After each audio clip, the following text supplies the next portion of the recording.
using the parlays against one another, right, and being able to get a little bit of juice consig, I found to be a little interesting. Believe me, all the rhombuses and parallelograms are constantly trying to search and find out those things every day. It's one of the battles that you know, as you expand the menu, you encounter new battles. Game time decisions, only on SportsGrid. How fragile are these guys? It's amazing. They're supposed to be the greatest athletes in the world, and yet they can't walk and chew gum at the same time without getting hurt, for goodness sakes. That Trout injury really is a bummer, too, because people thought he was going to have a big year. And I look, I don't feel bad for the Angels. I don't like Mike Trout in Anaheim. I thought he should have left when his contract was up. In-game live, prime time, only on SportsGrid. With the onset of NIL and the transfer portal, it is allowing players to develop further in college, and guys that would maybe be stuck on the bench at a power program and not have as much shine are having the ability to find themselves in the spotlight. Wayne Kiffin came out and said we need to get bigger and more physical in terms of the offense and defensive lines, and that's why he went out and recruited that talent. Inside the transfer portal, only on SportsGrid. And now you have to qualify in these majors. You got to go do it, man. Like, and it just comes off really petty to sit up there and be like, I'm not. You know what you signed up for. So I don't like the pettiness, and I 100% think Taylor Gooch should be in the major championships. Mm-hmm. So in the same note, I'm saying this, but also it's like, hey, this is the world in which we live in right now, and you don't deserve anything. Only on SportsGrid.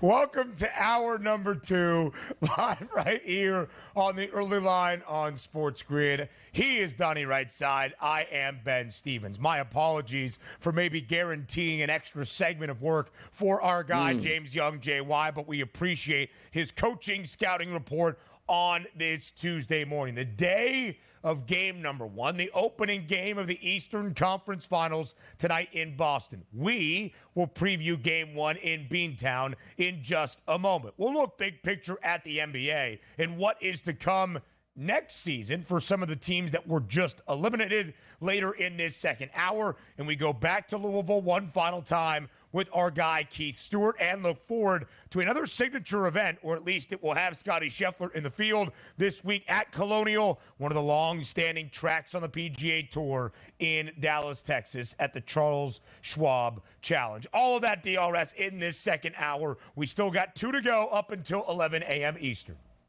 Yep, we got you covered here. And also, just scrolling through the Twitter machine right here, sometimes I like to see some topics that I sort of bit on last week, and that was the New York Giants' horrendous new uniforms they're trying to pick out for Century Red or whatever the heck they're calling it. But here's what I love about players. You go ask the players, because what I mean by that is, when you're lining up to play a football game, more important sometimes in the football game is how good you look while you play in that football game. So they asked Malik Neighbors, it said, you know what, do you like the new throwback uniforms? And his quote exactly was, it's going to be hard to swag it out. That's all I got to say about it. I mean, this guy, it looks like he might be a superstar because his head is on correctly here. You look at uniforms and you immediately go to, how can you accessorize that uniform? So I'm a big fan of Malik Neighbors here, and he is totally right. That's a terrible uniform. No swag in that thing, Al. So we appreciate the honesty from Malik Neighbors. Yeah. You saw that as we were coming back from commercial break, would be my guest. When did you decide that you were going to bring that up on a national television show that had nothing to do with the Giants uniform release from last week?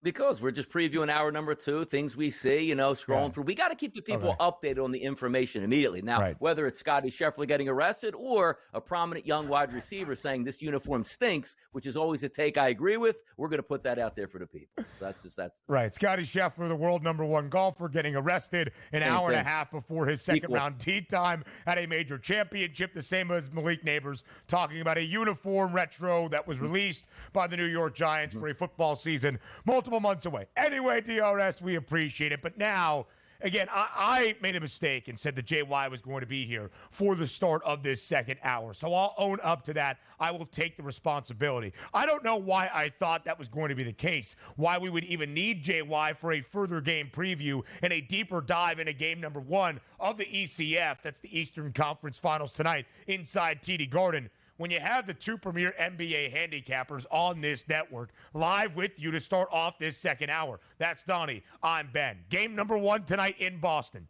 The Celtics booked now as a double-digit favorite. The C's lay in 10 points. It's the updated number on the FanDuel Sportsbook. It was 9.5 yesterday after Indiana victorious in Game 7 inside Madison Square Garden. From that garden to the other garden, this one in Boston inside TD Garden. The total tonight, 221.5.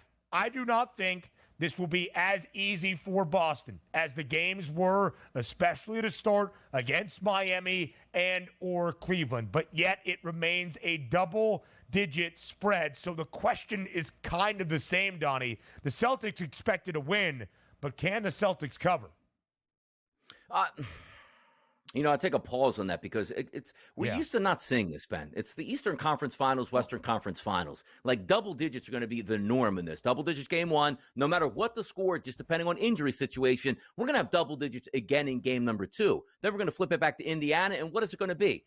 6-5 as a favorite towards, the Boston Celtics, which is crazy, which expecting we might have a quick series. But having said that, I like this series from a score points perspective. You take a look at that 221.5. I don't think there's any doubt in my mind, as we talked about with JY earlier, some of those games, and again, it's hard to make the regular season into the postseason, but we did see some points between these two teams, and rightfully so, because Indiana doesn't play any defense. So if you're licking your chops right now, Tatum and Jaylen Brown props, you rightfully should be. They should be able to score at will as long as they're knocking down their open shots. You take a look at Tatum at 29.5 as a points prop, Jaylen Brown 25.5 as a points prop in this game. I do think Jason Tatum is going to probably shoot at least 20 times, which he should get to 30 points. The question's going to be, where's the return fire from Indiana? So in a game 1 scenario where I'm trying to hunt some of these player props down, you look at that 221.5. I think he gets over that number. And maybe just to be safe in that, because we understand it was a hard-fought series for Indiana, gets the victory in Game 7 in the Garden, that he got to flip over and play Boston in Boston, that maybe just a team total over for the Boston Celtics would make some sense. I expect Boston to really get after it. We're just waiting to see what we have out of Indiana. Is this a game where they are fired up after their Game 7, or do they decompress for a game and say,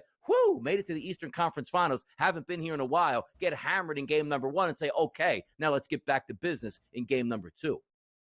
115.5 is that team total for the Celtics tonight. Indiana is not great defensively. I would expect Boston to at least flirt with that number. When you think of totals for the Pacers, they live up to their name. They play with pace. They want to get out offensively. They went over in Game 6 and in Game 7, over in 4 of the 7 against New York, over in all 4 victories in those 6 games in their opening round set against Milwaukee. Boston has been booked as at least a 13-point favorite in every single home game, all 6 of them that we have seen for the C's here in this playoff run inside TD Garden. At least a 13-point favorite, and they have gone over in 4 of the 6 games at home. Boston, Donnie, to your point, has been booked as a 7.5-point favorite in all 10 postseason games. They have won 8 of those 10. 7 of the 8 by at least 13 points.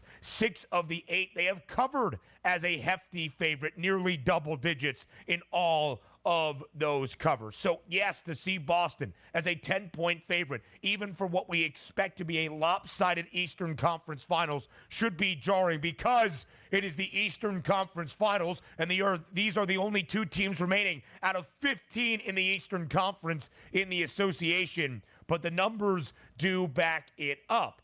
And if we are going to flirt with a total of 221 and a hook tonight inside TD Garden, if we are going to push to the over of that, it opens up the prop categories. We focus first on Boston. Jason Tatum, who had not gone over 29.5 until the final two games, or games 3 and 4 of their second round series against Cleveland, has the highest points prop tonight. 29 and a hook. Jaylen Brown, 25.5. Derek White at 16 and a hook. If he is hitting from 3, 16.5 points, in great danger. But what we know, Donnie, no Kristaps Porzingis for the opening two games of this series, at least in Boston, as we await the return of KP for the C's. Yeah, and also, until we don't know what Porzingis is going to get back and how it's going to change the equation of the starting lineup scoring-wise. But the one thing that we do know who plays a lot more minutes with Kristaps Porzingis not on the court? That's Al Horford. We've seen him shoot a lot of three-point shots in that previous series because he is basically the guy they're going to leave open from three-point land. You're not going to cover him because you have other options. I believe he made 6 three-point shots in the last game that Boston played, and I think he took double-digit three-point shots in that. So you take a look at that 9.5, you could just turn that into a three-point prop at that point here. He should be able to get his looks. The only question is, when everybody can score on Indiana, how many looks is Horford actually going to get? Because if Tatum goes, every time I got the basketball, like I got an easy lane, same thing with Brown, I don't know how that's going to translate. So that's one thing to watch for me in game number 1 is Horford. But better use Al Horford while you get a chance. Because as I said, he plays, 35, even sometimes close to 40 minutes in games just because Porzingis isn't there. That's going to be slashed in half once he comes back. So maybe take a look at Al Horford early on in the series and say, you know what? I'm going to play a lot in games 1 and 2. I better get my shots in here. Now to Indiana quickly. We'll have further thoughts on this game later on in our third hour. Pascal Siakam has the highest points prop at 20.5. He's had 20-plus in 3 straight for the Pacers. Now to the world of golf. Up next.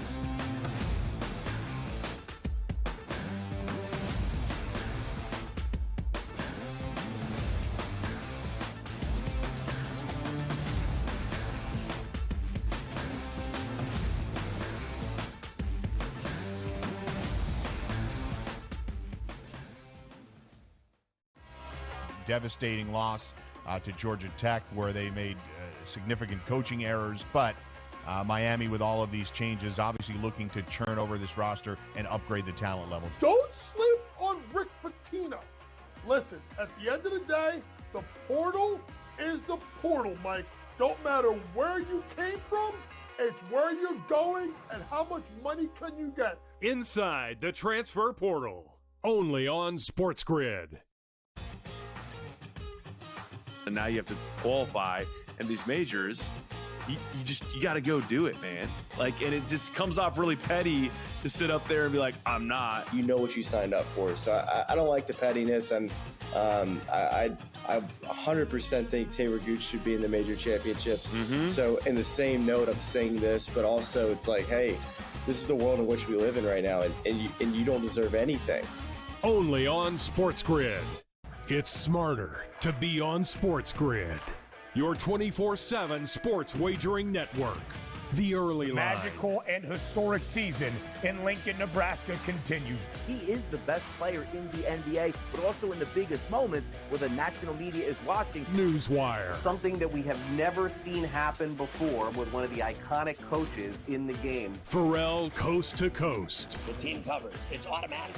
It's every time. Not sometimes. It's every time. Game time decisions. Luka is actually far more dangerous from 3 on the road this year than at home. This game here tonight, you may want to consider taking as many points as humanly possible. In-game live, prime time. We got not 1, but 2 coaches fired systems in place. Sports Rage this Late sort Night. of has letdown written all over it. It's going to be hard to match the emotion that they played with the other night. It's smarter to be on SportsGrid.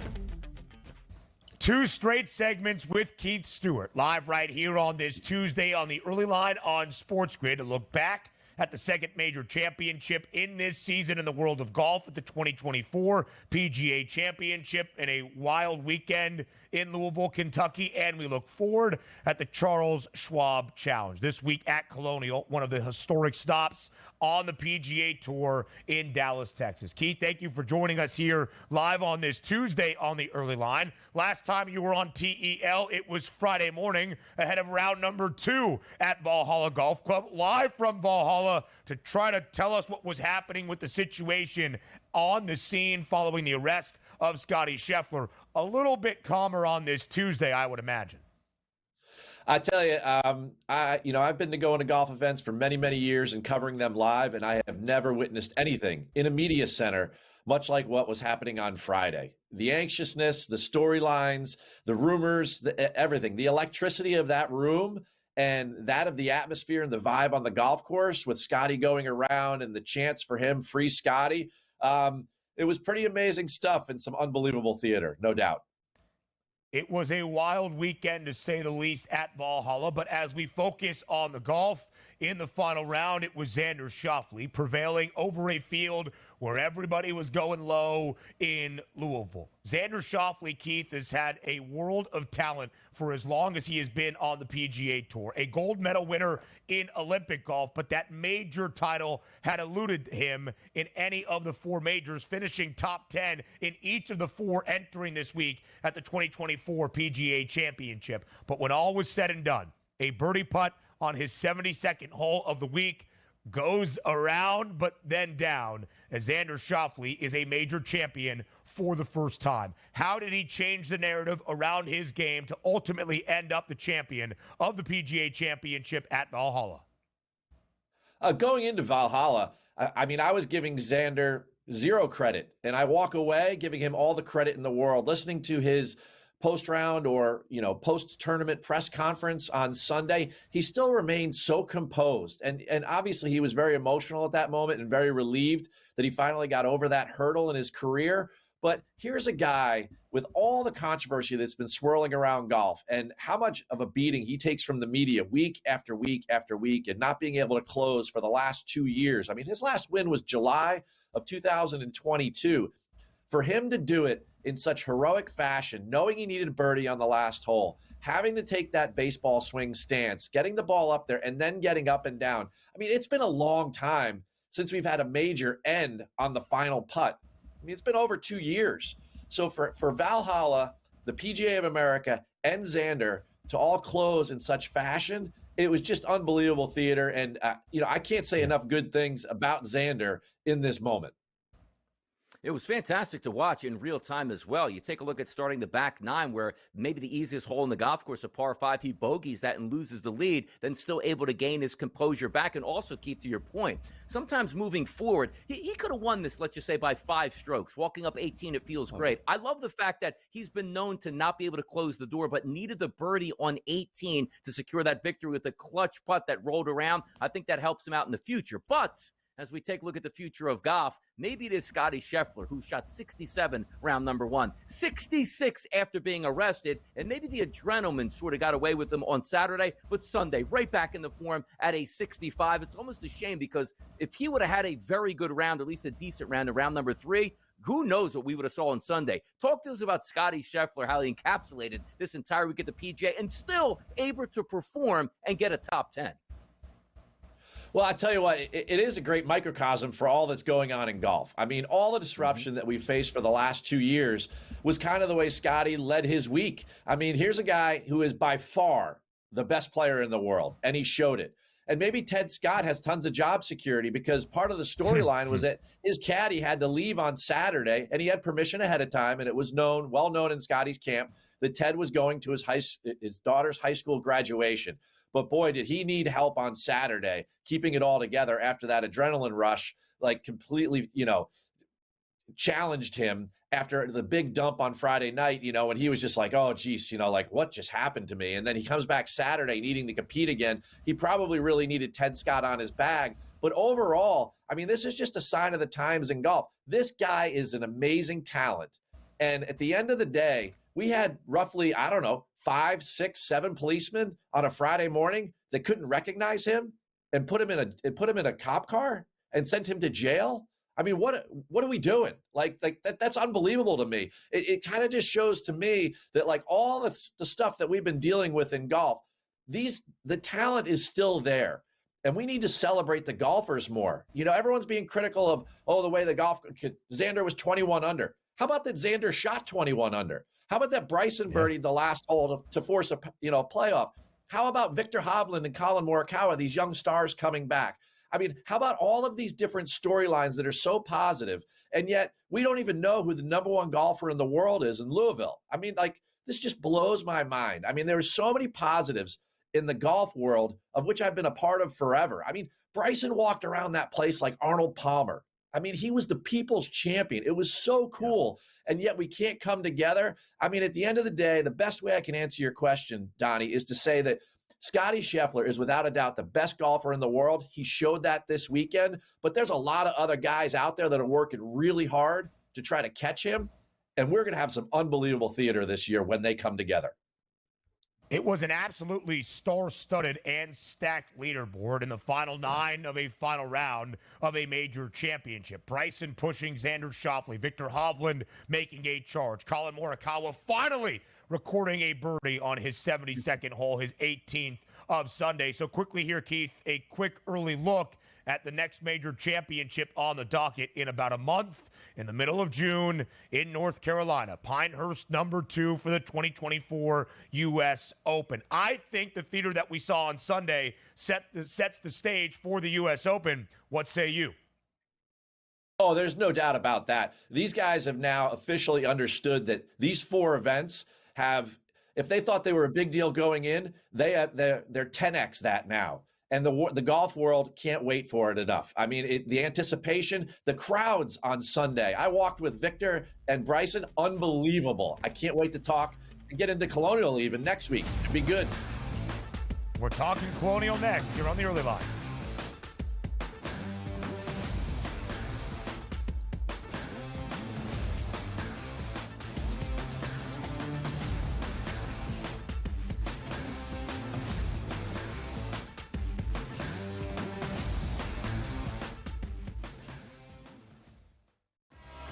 Devastating loss to Georgia Tech, where they made significant coaching errors. But Miami, with all of these changes, obviously looking to churn over this roster and upgrade the talent level. Don't sleep on Rick Pitino. Listen, at the end of the day, the portal is the portal, Mike. Don't matter where you came from, it's where you're going and how much money can you get. Inside the transfer portal, only on SportsGrid. And now you have to qualify, and these majors, you got to go do it, man. Like, and it just comes off really petty to sit up there and be like, I'm not. You know what you signed up for. So I don't like the pettiness, and I 100% think Taylor Gooch should be in the major championships. So in the same note, I'm saying this, but also it's like, hey, this is the world in which we live in right now, and you don't deserve anything.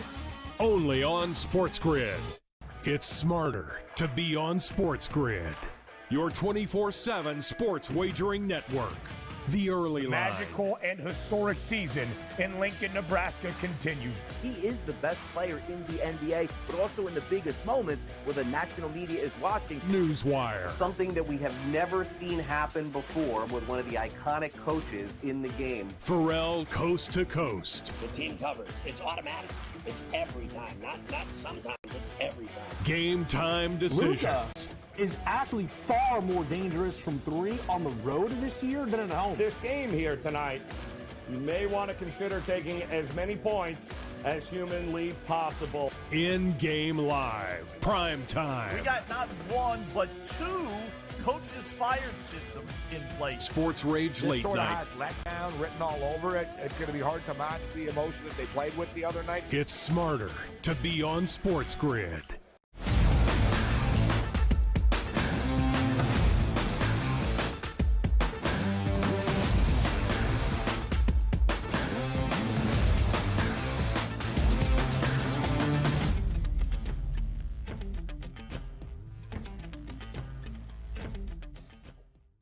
So right after another major championship in golf, a stacked event this week on the PGA Tour. One of the historic stops every single season.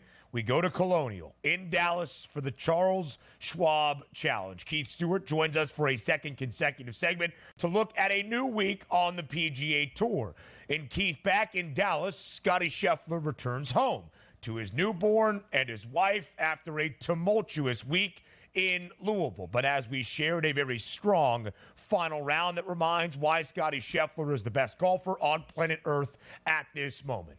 And then you see the odds for the Charles Schwab Challenge, where Scottie Scheffler is plus 260 and everybody else is 12-1 or greater than that. So, Keith, I ask you first, how do you expect Scottie Scheffler to perform after the week at Valhalla back near his home?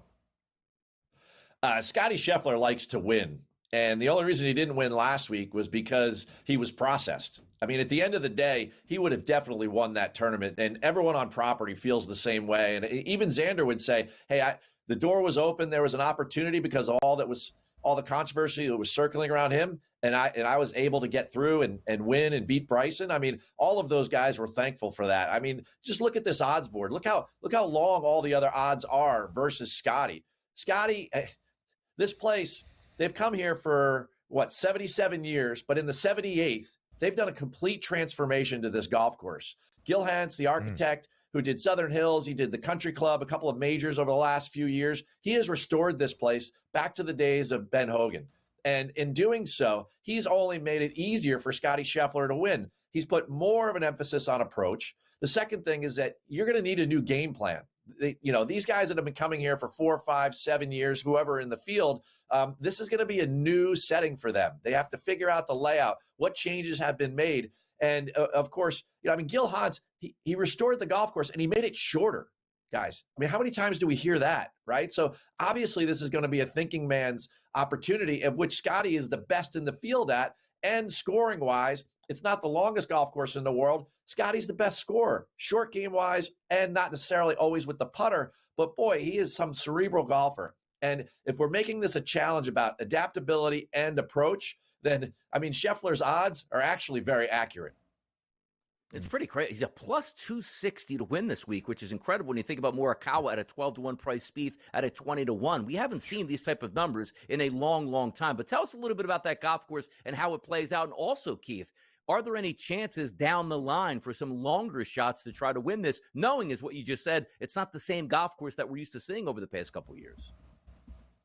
Well, Donnie, if we go back, let's say a decade, the average winner's odds is somewhere in the plus 4,000 range. So we have seen some longer shots. Just a year ago, we had Emiliano Grillo win, and he was triple digits. So it can definitely happen here. And it has a lot to do with the fact that the skill set that is needed is such on the PGA Tour that a lot of guys have it, right? Almost the majority of the approach shots, roughly 45% of the approach shots, are going to be coming in from that 125 to 175 range. Well, you're not on the tour if you're not very good in that range, right? A lot of accuracy off the tee. Length isn't as needed as it was a week ago. So this really kind of fits in the wheelhouse of a lot of the guys that, I'm favoring as early leans, because they are just absolutely excellent approach players. And when they get the ball on the green, they can score and capitalize on those birdie chances. So here it is, the early leans on the early line. Keith, who are some golfers that you're looking at this week at Colonial? Right there in the middle of the board, I see tremendous value. The first one's Tom Hoagie. I am ready for a hoagie sandwich this week down there in Fort Worth. This guy he is a top 3 approach player on tour, and we're including Scottie in that conversation and Xander in that conversation. This guy just leads the field in radar and accuracy. When you're talking about hitting his 8-iron, his 9-iron, his wedge, he's excellent. He's proven it before at Pebble Beach, which is another positional golf course. The second guy, Taylor Moore, 12th last week at Valhalla. Great short game, great iron player, plus 6,600. This guy won at the Valspar, which is another great comp for here. Get the ball and play off the tee, and then attack with that iron play. Keith, did you know that Donnie Rightside used to own a chain of hoagie shops in South Jersey? I did not, but you know what? If I were him, I would be investing in more sandwiches this week in Fort Worth. There's no doubt about that. No mayo on that hoagie. Serendipitous. Remember that. No mayo. No mayo. Keith, never forget that. No mayo on the hoagie, only a Tom, and maybe a winner this week at the Charles Schwab Challenge. Keith Stewart, we appreciate the time on this Tuesday morning on the early line. Thanks for being here for 2 segments. Around the W, we go up next.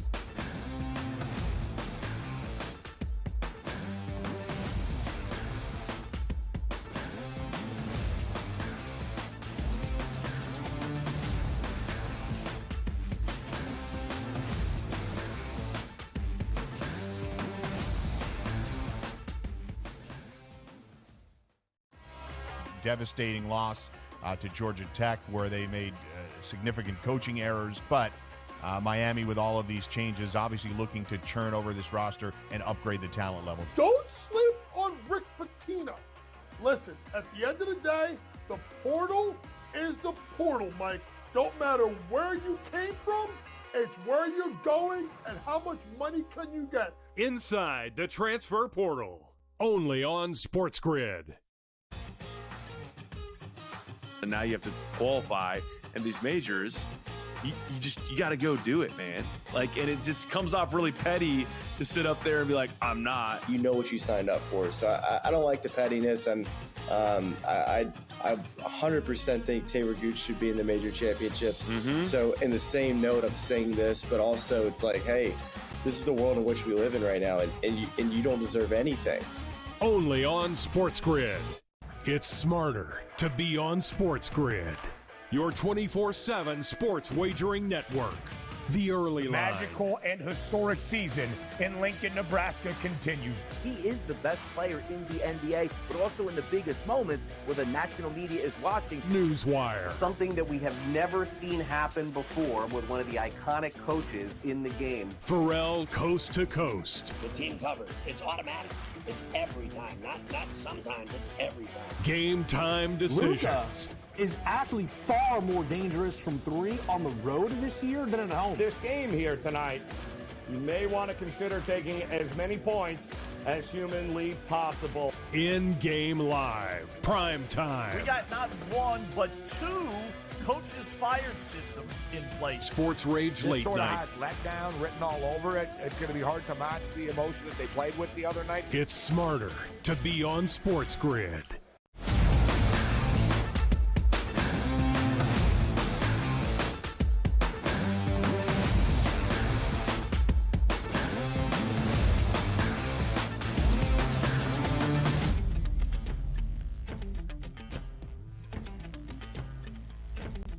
Yes, we cover basketball around these parts. Usually it's NCAA action. Typically it's the NBA and the playoffs. But, boy, we got to focus. We got to get right here for the WNBA season, which takes place all summer long and, quite frankly, has been some very good betting markets so far. It's Donnie Rightside, it's Ben Stevens, the 2 foremost handicappers on this network, which now includes and features WNBA action, which last night saw the Sun on the road improve to 3-0 with an 88-84 victory over the Fever, who dropped to 0-4. Caitlin Clark getting better with each performance. Pops was in the stands yesterday, not happy with the loss, but we're getting closer and closer, it seems like, to that Fever's first win here, Ben.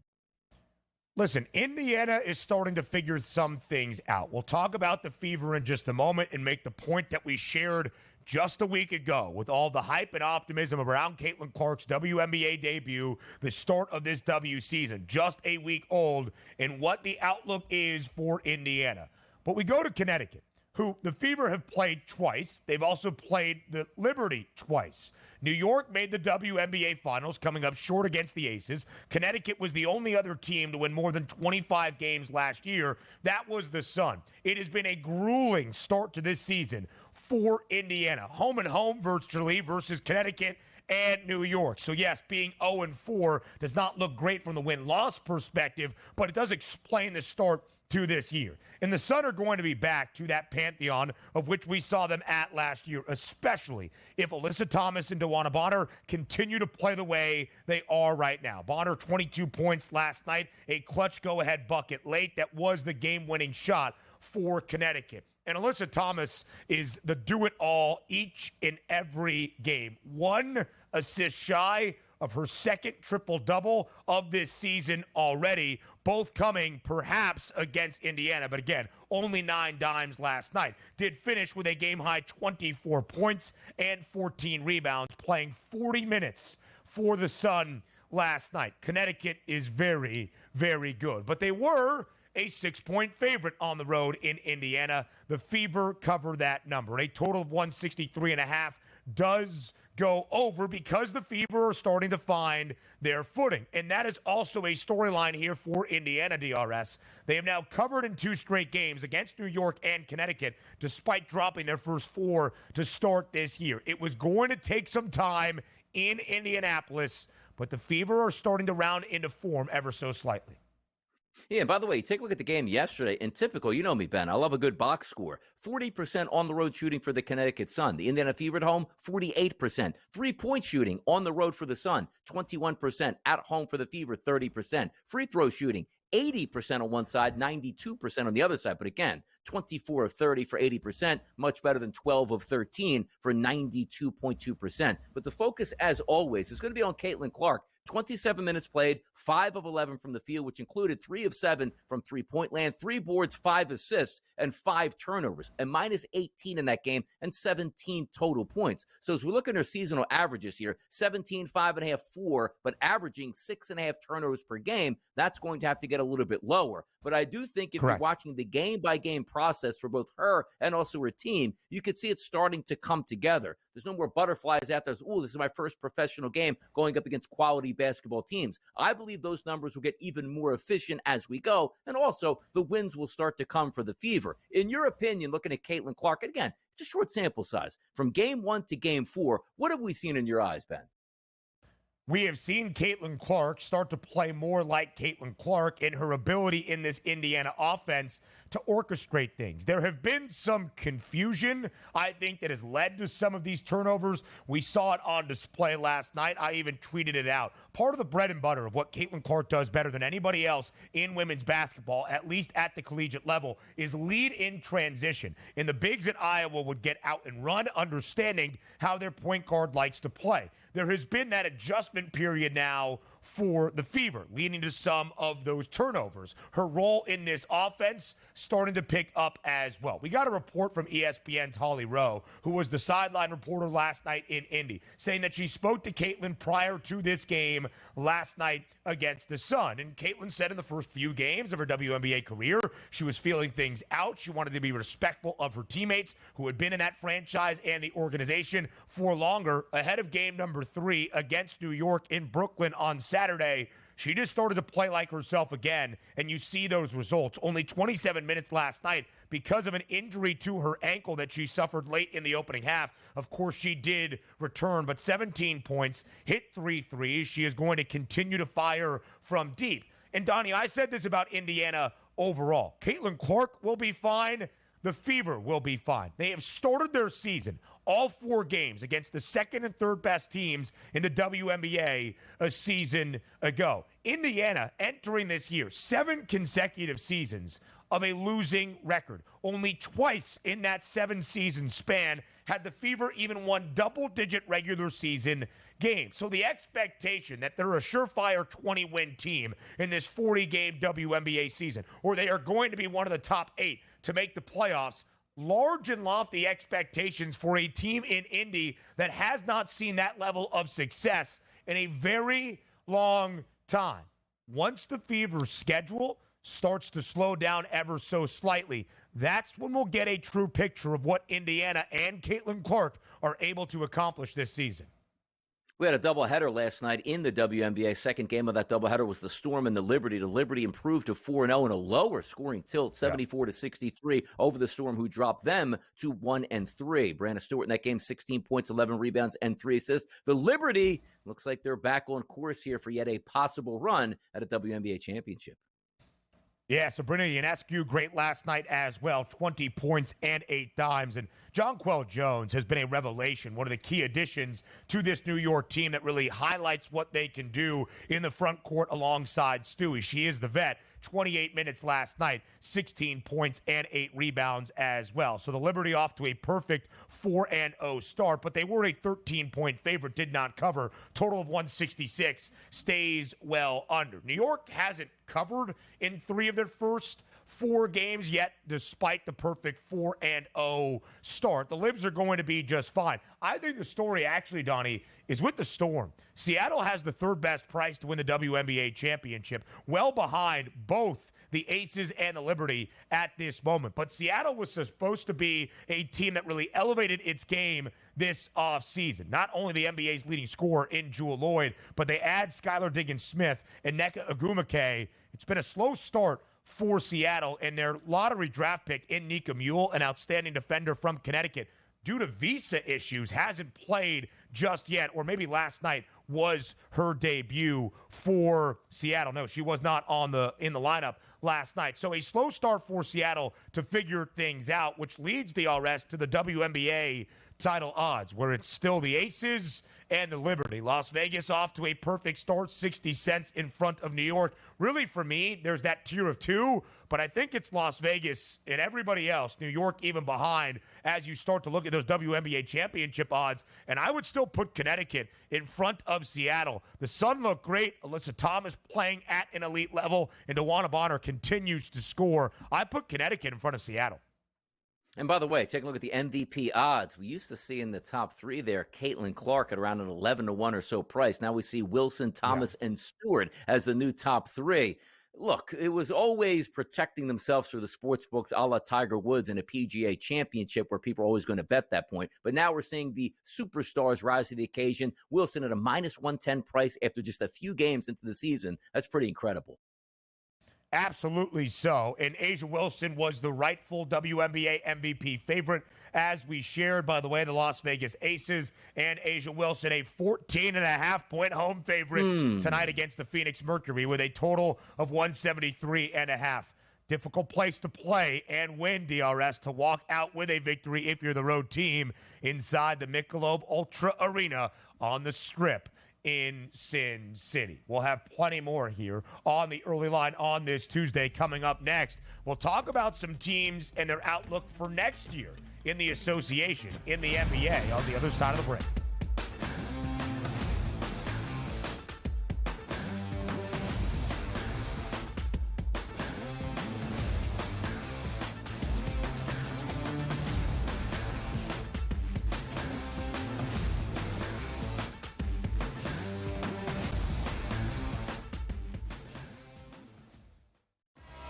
Devastating loss to Georgia Tech, where they made significant coaching errors. But Miami, with all of these changes, obviously looking to churn over this roster and upgrade the talent level. Don't sleep on Rick Pitino. Listen, at the end of the day, the portal is the portal, Mike. Don't matter where you came from, it's where you're going and how much money can you get. Inside the transfer portal, only on SportsGrid. And now you have to qualify, and these majors, you got to go do it, man. Like, and it just comes off really petty to sit up there and be like, I'm not. You know what you signed up for. So I don't like the pettiness, and I 100% think Taylor Gooch should be in the major championships. So in the same note, I'm saying this, but also it's like, hey, this is the world in which we live in right now, and you don't deserve anything. Only on SportsGrid. It's smarter to be on SportsGrid, your 24/7 sports wagering network. The early line. Magical and historic season in Lincoln, Nebraska continues. He is the best player in the NBA, but also in the biggest moments where the national media is watching. Newswire. Something that we have never seen happen before with one of the iconic coaches in the game. Pharrell, coast to coast. The team covers. It's automatic.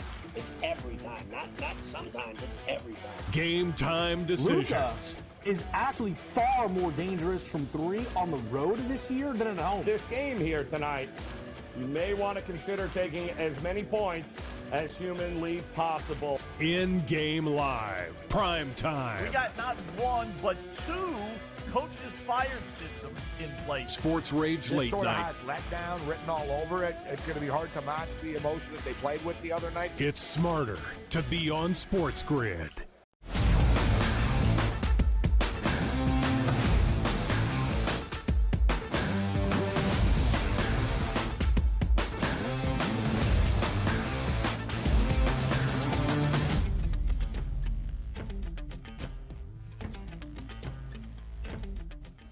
Live right here on the early line on this Tuesday on SportsGrid. We have game number 1 of the NBA's Eastern Conference Finals tonight in Boston between the Celtics and the Pacers. Game 1 of the Western Conference Finals tomorrow night in the Twin Cities between the Timberwolves and the Mavericks. But there's only 4 teams of the 30 clubs around the association still left standing, so it's never too early to look at NBA fans' maybe favorite time of year.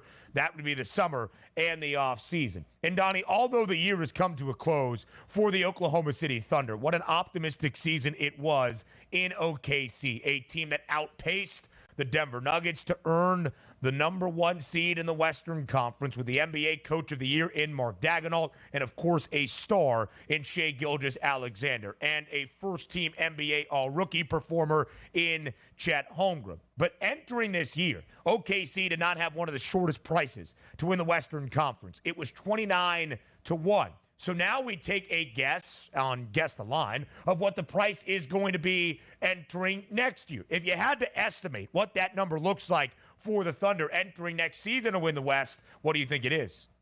It's got to be one of the favorites up there. So if we're taking a look at 29-1, because it's always hard to say when the team is actually going to want to start to get good. And the reason I say that is OKC has had some pretty good pieces together, but it's apparent they were holding them back to get better draft picks and say, we're not ready to maximize our talent. Now you're in a position for OKC after this year, you're going to maximize your talent. It's no longer about draft picks you have a ton of. It's no longer about having a young basketball team. You are extremely young. You take a look at that starting lineup. SGA, Isaiah Joe, Dort Williams, and Holmgren. That is a great baseboard of young players to build off of. Now, the question is going to be, how do you spend some of those draft picks in the future to bring in that veteran talent to get you over the hump? Yeah. And what I mean by getting over the hump is making that long run now in the playoffs. They already got the number 1 seed. They show you they are a very good NBA team in the regular season. Now just need a little bit more of that help. So if we're guessing what the odds would be, 29-1 last year, I mean, to be honest, what are we looking at next year? 6-1, 7-1 at a long shot, maybe even less than that, Ben.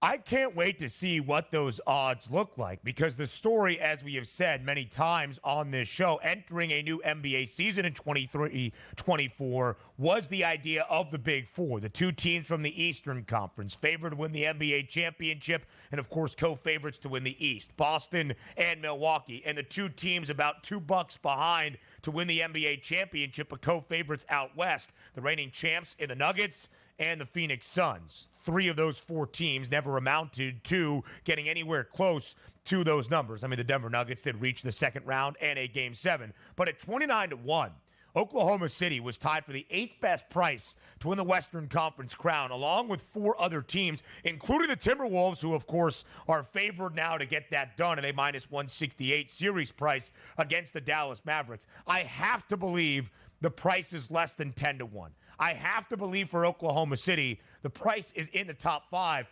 But depending on how this offseason shakes out, DRS, and we look at L.A., the Lakers and the Clippers, and we see what Golden State brings back, and depending on what happens in Phoenix, if all of the big 3 do return, I wouldn't be overly shocked to see Oklahoma City not have one of the 3 or 5 best prices, just given how the odds makers view the NBA season in large part. And this year being unexpected for those young and rising teams to kind of outlast the teams that have more of that postseason pedigree with those superstars that we have known more so in the last decade in the association. Exactly, and there's a lot of room there. They have a lot of money to spend on the salary cap, and also they have some unbelievable options to flip some draft picks for superstar players, because the one thing you could take a look at in that lineup, I like Isaiah Joe, but he'd be great coming off the bench, being able to fill it up from three-point range. If you improve that shooting guard position here on OKC with a flat-out veteran star, that changes the equation. So you're right about that. We're sort of in a holding pattern, because the one thing I think we can understand about OKC is, I don't think they're going to return next year with the same exact team. And why would you? As I said, salary cap to spend as well as using those extra picks that you can flip. You should be able to get 2 to 3 nice pieces in there to make a run. And also, back to the original statement from me, so many times, like, wait a second, who's this SGA guy that's dropping 35 points, but then they won't let him play for 3 straight games because they need losses. Then they bring him back, he scored 35. That was like 2 to 3 years ago. Now this guy's playing every single night as a legitimate MVP candidate. It's time to surround all those guys with talent, and I think they will. So I would be surprised, again, that 10-1 price be a little bit high. We expect movement here based on a team that's already won the number one seed in the regular season. Let's see what happens in the offseason. Yeah, DRS, I say I wouldn't be surprised if the odds makers said it. If you were asking me and you and I were in the FanDuel Sportsbook risk room, I would have that price at plus 750, plus 700, because I believe in the Thunder earning that valuable postseason pedigree and an offseason where you would expect for them to add a critical and important piece. I have full belief in the Thunder getting back to the top of the Western Conference next NBA season in 2024-25. Here's one of my favorites from this Guess the Line segment that we're doing and next segment as well. Nikola Jokic was the preseason favorite to win the 2024 NBA MVP at plus 430. I expect him to be the favorite entering next year, but I don't know what that number necessarily looks like. And I wonder how much the odds makers in a market that is not necessarily quantifiable change that number. Because for Nikola Jokic to win 4 MVP awards in 5 years, I would think would be rather unfathomable just based on voter fatigue, knowing it is a narrative award. I think the Joker could be the preseason favorite entering next season. I don't think he wins the MVP award next year. You hit the nail on the head, because it's not so much about him being a great basketball player, which he is, and quite frankly, probably should be the number 1 overall guy at the start of the odds market at the FanDuel Sportsbook. But there's no, how can he win the MVP next year? Because usually, I talk about this all the time in every sport. You got to be an MVP candidate for a couple years before you win the MVP. It's very rare, Ben, you come out of nowhere like, hey, didn't know who this guy was, and he's the MVP. You have to build yourself. It's almost like the all-pro team in the NFL. You got to be an all-pro for 2 to 3 years before you actually get named all-pro. The reason I say this, and you're right about it, by hitting that nail on the head, is Jokic should be the MVP favorite next year, but everybody's coming with the mindset he's not going to win it again. So how low can you put those prices knowing that everybody else is going to be pegging Luka Doncic a little bit below, SGA or Joel Embiid, or just somebody who didn't win it last year at this point? So I don't think he's going to be as high as that plus 430. I look for an opening price around 5-1, knowing that the voters and also the bettors say he can't win this again. I'm betting on Luka Doncic. More Guess the Line next.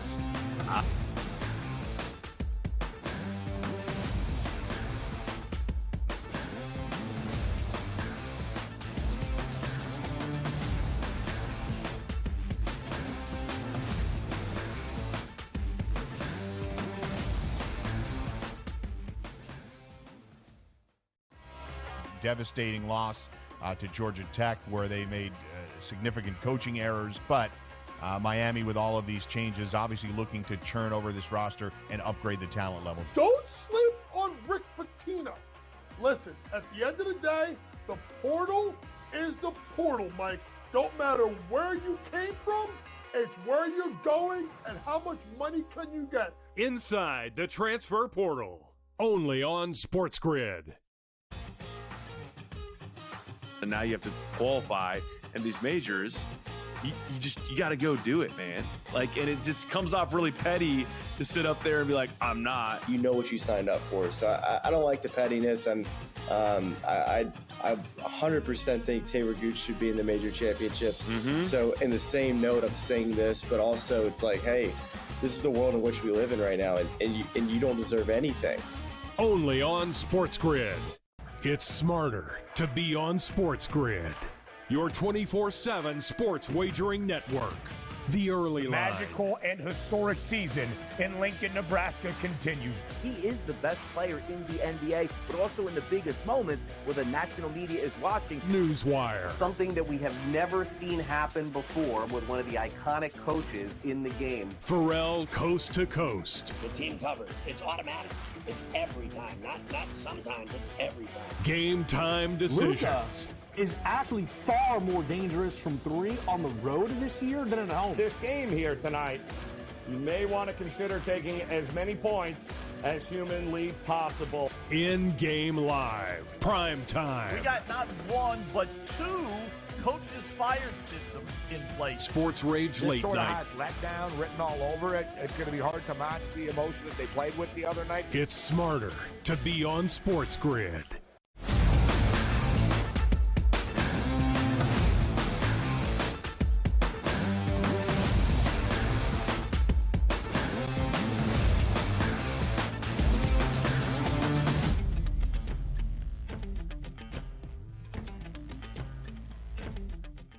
Guess the Line continues as we have an outlook for next season and the offseason in the NBA. And we're doing this before the summer months, before free agency, before an NBA year has truly come to a close, with the conference finals beginning tonight in the Eastern Conference in Boston between the Celtics and the Pacers. I say that because of the large caveat. I think that would be tied to the New York Knicks price entering next year. I think it's pretty apparent. For the Knicks to get back to the mountaintop, for the Knicks to make the Eastern Conference Finals, for the Knicks to be a true NBA title contender, they need another piece alongside Jalen Brunson. That piece is not Julius Randle, so I wonder what New York does this offseason.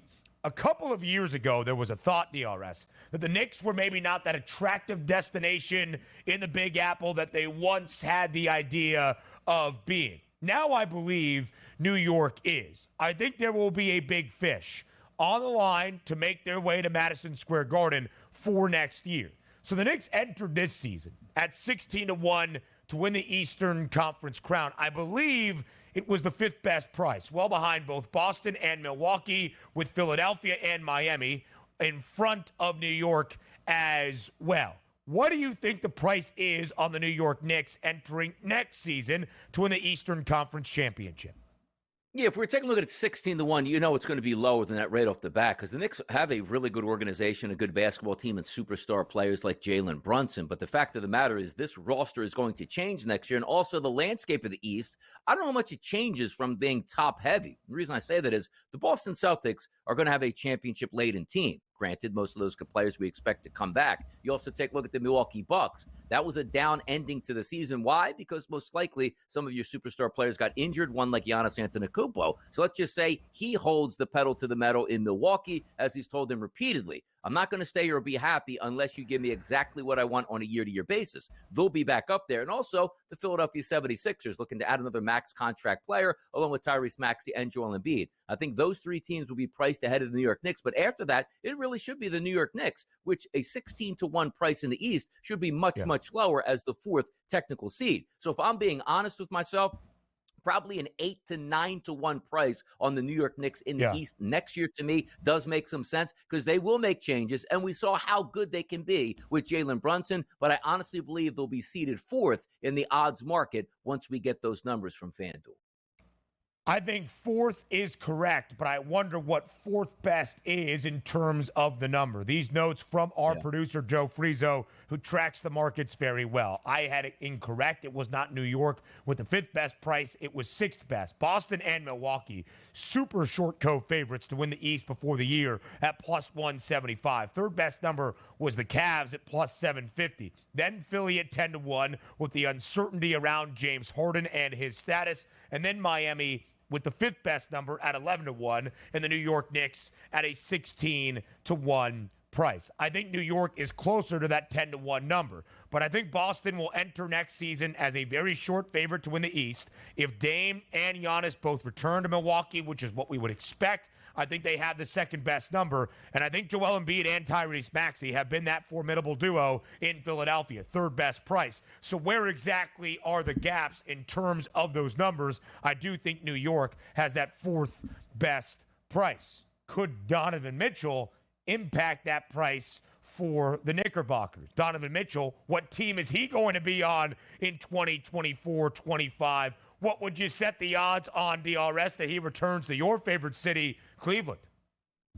I would probably put that at a plus money price at this point, not actually as a favor. Like, oh, yeah, he's coming back minus 300. I just figure that, if you play in Cleveland and you hear the squawking outside and you're pretty much doomed from the beginning of the season, where it's all about a lot of times these guys, yes, they want their money. They want to live in a great place, but also they want to have a chance to win a championship. Is anybody talking about next year, a lot of good players going to Cleveland to surround Donovan Mitchell and away they go? No. So if you see other teams in great destinations with organizations that have won championships, that's going to be much more alluring to him than staying in Cleveland. So I would put the favorite as him leaving Cleveland here at, let's just say, a minus 200 price as opposed to staying, which I think would be a dog price right now.